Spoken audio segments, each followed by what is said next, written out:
Okay, so 5F, we are doing inverse relations and functions.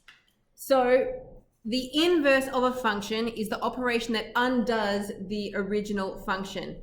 Please make note not to confuse invert with inverse. What does invert mean? Reciprocal. The reciprocal. So the 1 over things that we've been doing, they've been inverting things. That's a reciprocal. We are doing an inverse, which is where we are undoing the original function. So we have a couple of little tables here. These are not the kind of questions you're going to get, but it shows you what the inverse means. So if I have the equation y is equal to 2x, and on the left-hand side, I'm giving you a whole bunch of x values, what are the y values that we get?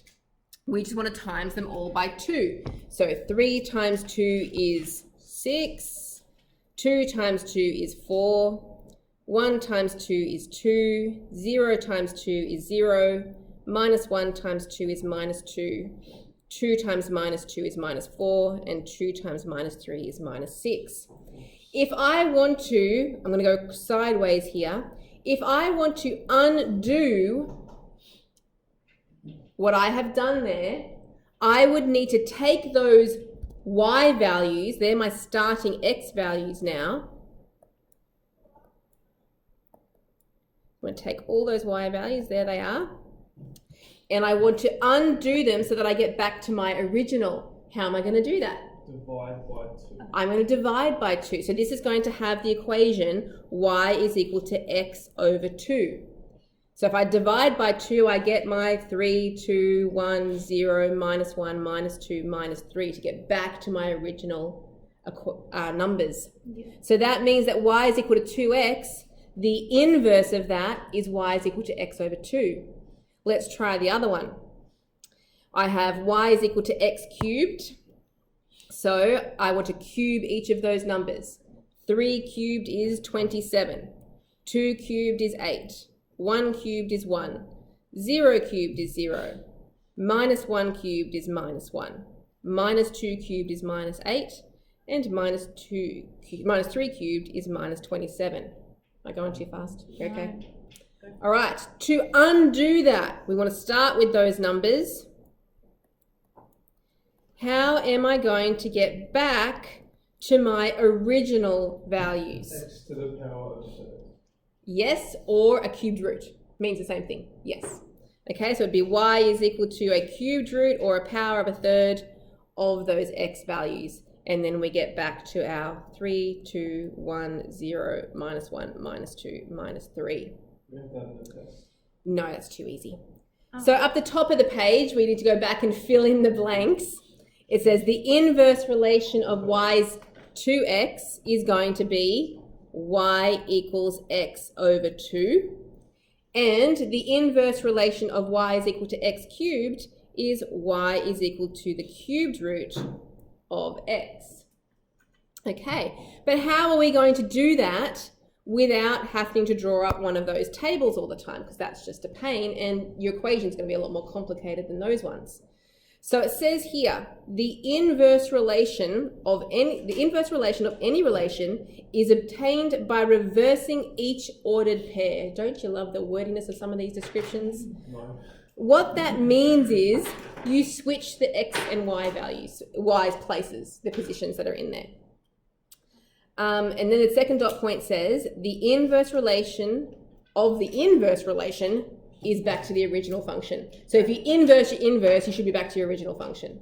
Okay? So this is the more layman's terms here. To find the equation and conditions of the inverse relation, write x for y and y for x every time that each variable occurs.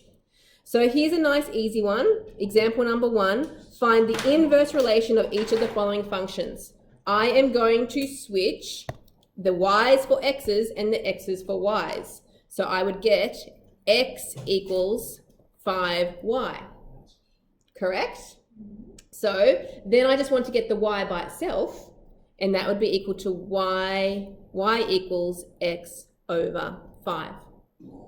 Easy, right? It's even easier than those tables, and you will get these questions. Really? Okay, so part B, let's do it again. To find the inverse function, we switch the y to an x and the x to a y. And then you just want to get the y by itself, so times the 10 to the other side. Y equals 10x. Easy peasy. Some more on the next page. C, finding the inverse function, we put an x where the y is, so x equals, and the y where the x is, so it's y squared. And we get the y by itself, so y would be equal to plus or minus square root of x. D, to find the inverse function, the y becomes an x and the x becomes a y, and then rearrange to get the y by itself. Am I brainwashed you yet? Yeah, saying the same thing over and over again. So add the 5 to the other side, 3y equals x plus 5, and then divide by 3. So y is equal to x plus 5 all over 3. You could split that into 2 separate fractions if you wanted to, but that is my inverse function. Part E, finding the inverse function. The y is going to become an x, and then it'll be 3, the x becomes a y to the power of 5 minus 4. Then get the y by itself. So I'm going to add 4, so I have 3y to the power of 5 equals x plus 4. Then I'm going to have to divide by 3, x plus 4 all over 3. And then to get rid of a power of 5, I have to do a 5th root of x plus 4 over 3. Would that be a plus or minus? No. No, because it's an odd power. Only even powers have the plus or minus. Okay, F, one more time. Y is equal to 2 square root of x plus 4. So I'm going to switch. The y becomes an x. 2 square root of, the x becomes a y, so y plus 4. Then I want the y by itself. So first of all, the 2. Divide the 2 across. X over 2 equals square root of y plus 4. Then to get rid of the square root, I'm going to have to square the x over 2. That means that you square the top, which will become x squared, and square the bottom. 2 squared is 4. And finally, I can move that plus 4, move it to the other side by subtracting 4. X squared over 4 minus 4. Okay? Now, it does say that we should use some Desmos here to do a bit of an investigation, but I don't think we're going to have time for that. So we'll just fill in the blanks and you'll have to take my word for it. When you use Desmos to sketch the graph of those functions there, maybe that could be a little extra homework assignment. If you type in the original, because you like extra homework, if you type in the original equation and then you type in the inverse relation, you will see that something always happens. It says what numbers form the domain of the inverse function? It actually becomes the range. So the answer to that is the range. Also flips. It does. Of the relation. So in the inverse function, the x values become the y values, right? And so if I do for the inverse function, what's the range going to become? It's going to be what the domain used to be.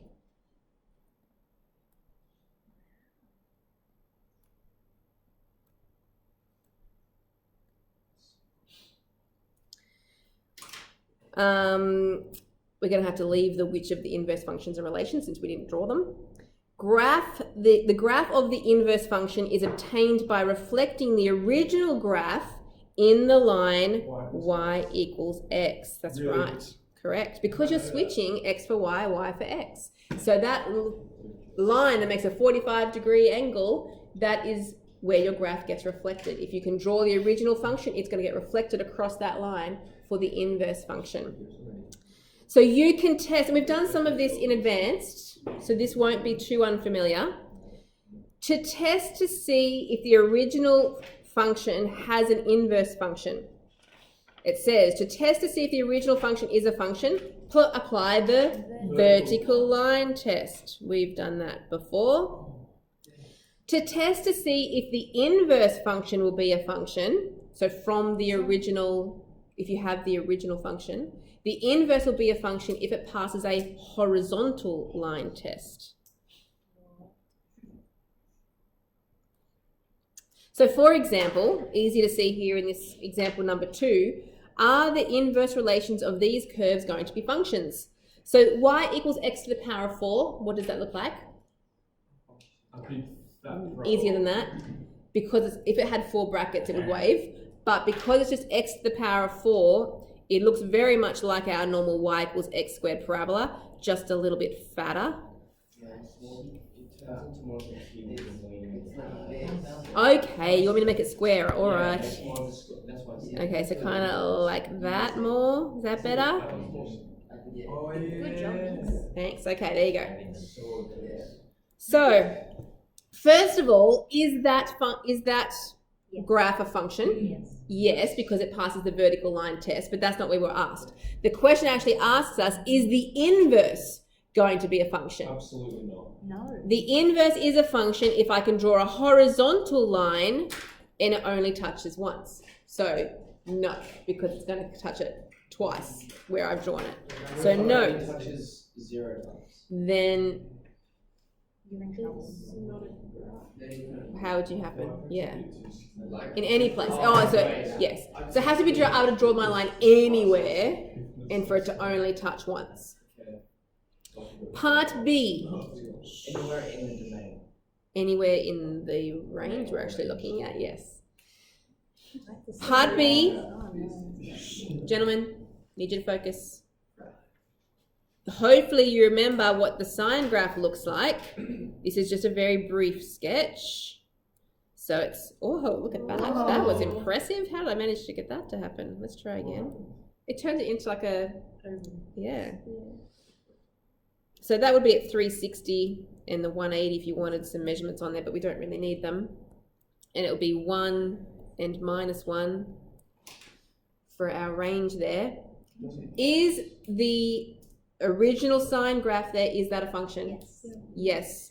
Is my inverse going to be a function? No, because again I can draw a line and have it cut twice. So no. So from advanced, you saw me quickly filling in this table when you came in to try and save some time. You remember that there are 4 different types of relations. Our one-to-one, and do you remember an example of our one-to-one? Parabola. The straight line is our one-to-one. The one-to-one passes the vertical line and it passes the horizontal line test. So it is a function for both of them. The many-to-one, what's an example? Parabola. Which way? What was it? What? I don't know. Sideways. No, other way, that way. Upside down. Many x values to the 1y value. The next one's the sideways one. I was just going. You're going ahead. Many x values. So it passes the vertical line Square test, root. but it would fail the horizontal line test, wouldn't it, that parabola? Whereas the one to many, our example is our sideways parabola, it would fail the vertical line test, but it passes the horizontal line test. So it would be the inverse is actually a function, even though the original isn't. Is many to many a circle? And the many to many was our example we used, most common was our circle, yes. So it fails both vertical and horizontal line tests. Can you leave that applied? Yep. Straight line. I'll read through the next part while you're writing. As far as functions are concerned, the crucial ideas are here. A function is either one-to-one or many-to-one. So the original for the original graph to be a function, it's going to be a one-to-one or a many-to-one, right? Because that's what we saw up here. One-to-one and many-to-one, they were the ones that were functions for the original equation. If a function is one-to-one, then its inverse is going to be a function as well. If the function is many-to-one, then the inverse relation is not going to be a function.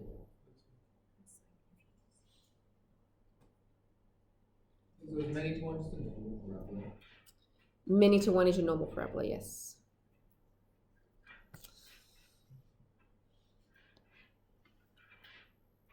That's just the theory, so we can do the question. This was the Yes. inverse of a circle. Oh, we might have to play with that later.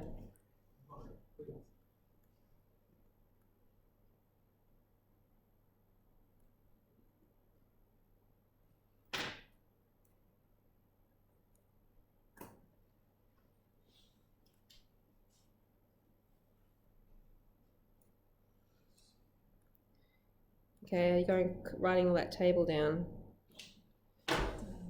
Okay. So in our next little bit of theory here, the domain and range of the inverse function. If our function is a one-to-one function that is monotonic increasing or decreasing, so I've made a little note there, that word monotonic means that the curve is always, there is no part of the graph that changes from increasing to decreasing. It is either always increasing, like the one that I've drawn over here. It's wiggly. It doesn't have to be a straight line. It can still be wiggly, but it's always going to be increasing, or it would always be decreasing. So the monotonic just means always going in one direction, okay? Then the domain of the function is the range of the inverse function. And similarly, the range of the function becomes the domain of the inverse. It's pretty cool. So if you can find the domain and the range of the original function, you already know what it is for the inverse. You just have to switch them for the inverse function. Okay? So example number 3.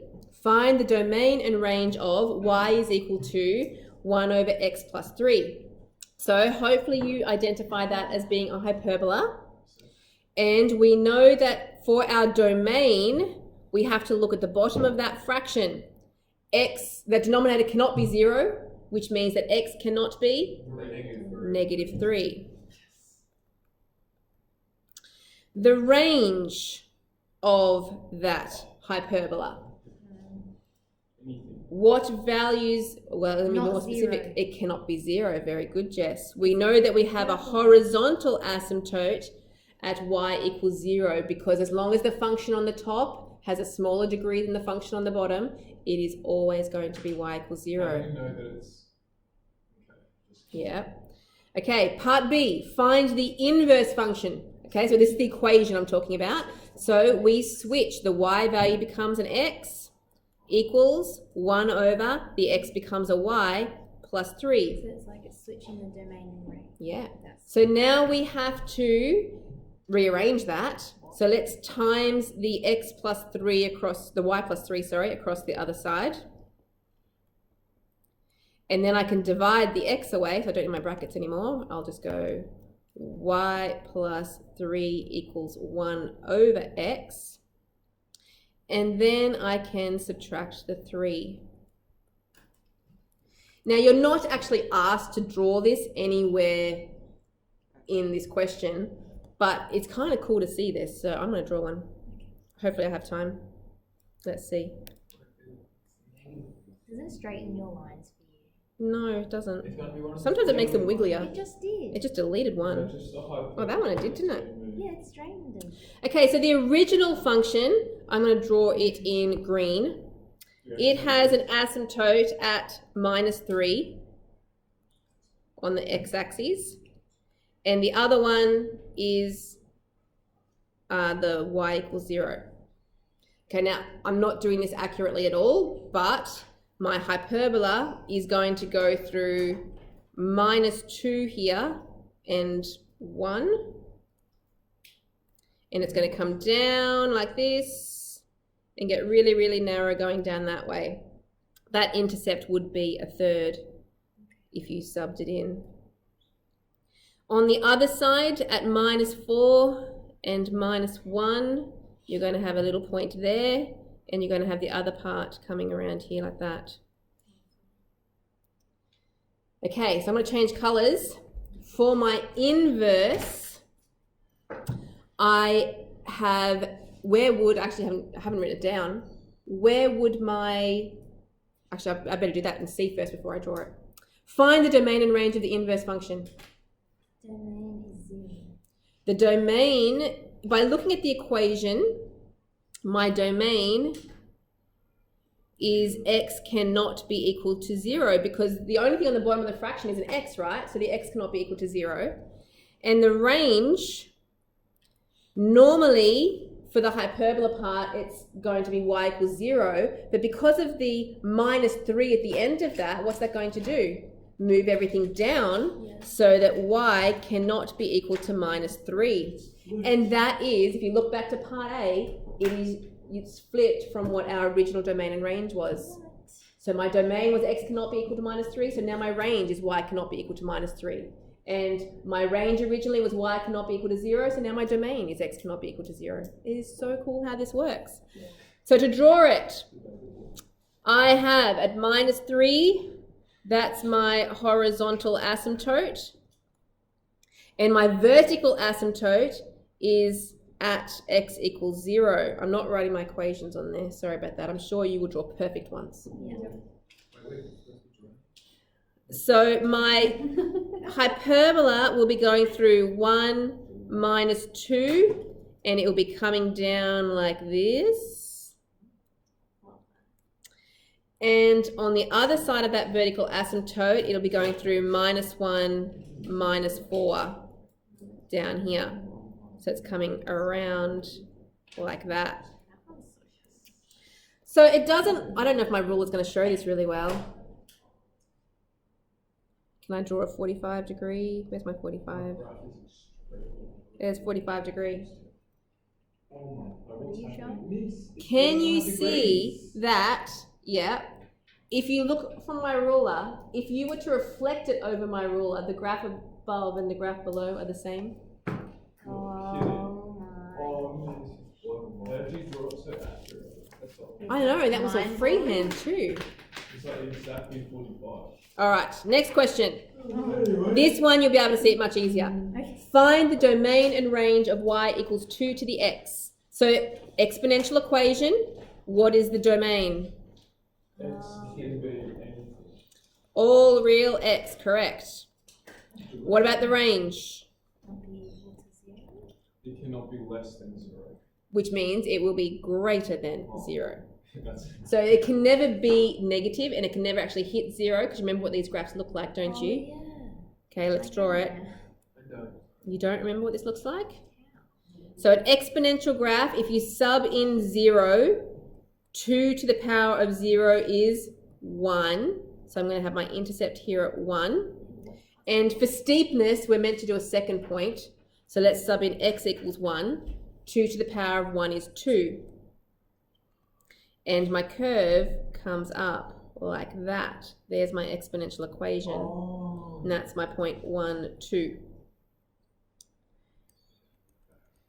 Okay, so now you can easily see all real values of x are possible, but my range, my y values have to be greater than 0. Let's find our inverse function. We are going to use our logs. Lucky we've learnt them. Okay, so we switch our x with our y. So x equals 2 to the power of y. But to get the y by itself, we have to do a sliding base. So it's going to be log base 2 of x, I'm sliding the base across the other side, is equal to y. Now I prefer my y to be on the left, so I'm going to rewrite it. Log base 2 of x. Now this part we haven't actually done. We're going to do this in our next advanced lesson. Sketching that log. Uh-oh. Yeah.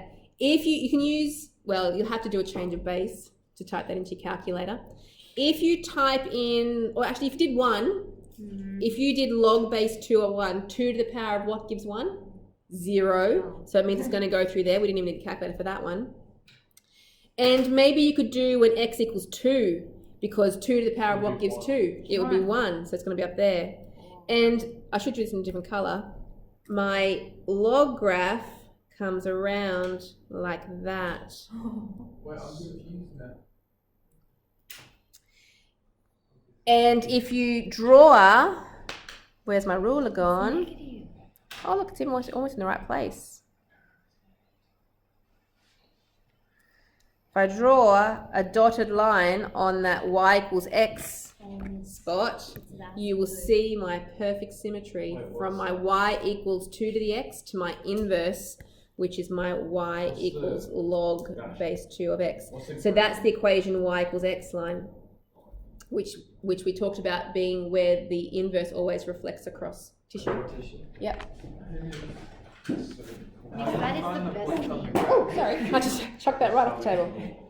All right, we are almost finished. We want to make it before the bell.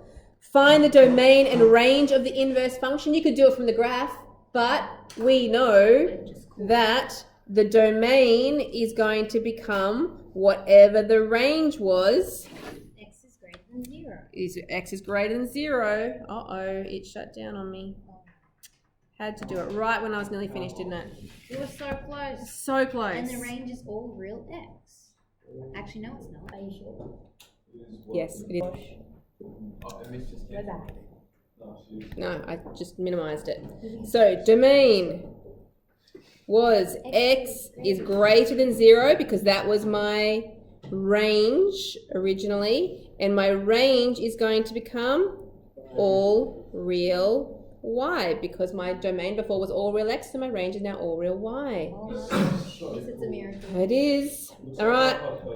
Last question. It does. Consider the function y is equal to 2x minus 3 where x is greater than 1. Okay, it's giving me a domain. It's restricting my domain to start with. Write down the equation and condition of the inverse function. So it's kind of weird. Part B wants you to actually do the rearranging part. Part A just wants you to switch places. It just wants you to go x equals 2y minus 3, just switching your x and your y. And because it was when x is greater than 1, it's going to be when y is greater than 1. Okay, so that's the first bit of information it wants you to acknowledge. Then part B says, rewrite the inverse function as a function with y with the subject. So now it's saying get the y by itself. Okay. So let's do that. So that's 2y equals x plus 3. And then dividing by 2, x plus 3 all over 2. Now that is going to be when y is greater than 1, but we would also like to know what our domain is, right? We don't normally say y values, we want our x values. Technically, that's So if y is equal to the x plus 3 over 2, isn't it? Y is equal to that. So that means that has to be greater than 1. And if I solve that equation, I've then got my domain. So times the 2 across, so x plus 3 is greater than 2. And subtract 3, so x is greater than minus 1. So finally, my inverse function is